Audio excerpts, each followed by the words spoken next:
It's a habit for most of us to buckle up while we're driving. But what about when we ride in the rear seat of someone else's car or use Uber or Lyft?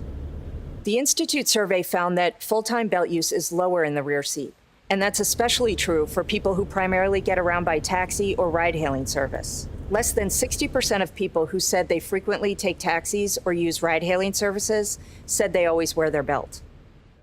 People who reported buckling up less often were asked for their reasons. A quarter of respondents said they believe the rear seat is safer, so using a belt there is unnecessary.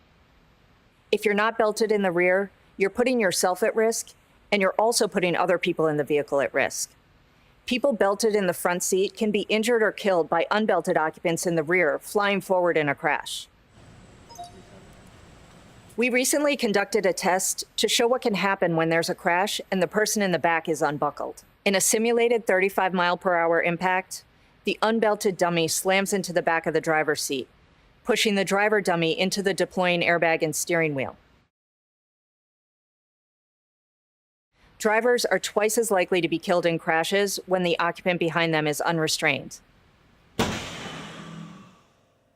All but one state requires adult front seat occupants to use safety belts, but rear seat passengers are covered by laws in only 29 states and DC. Only 20 have primary enforcement, which means a police officer can stop the motorist for the seatbelt violation alone. Stronger laws would help, but technology could also boost belt use. Studies show that persistent belt reminders are effective at getting front seat occupants to buckle up. These systems are common for the front seat of new vehicles, but few vehicles sold in the US have belt reminder systems for the rear seat. Although safety belts are proven to save lives, more than half of the people who die in passenger vehicle crashes in the US are unbelted.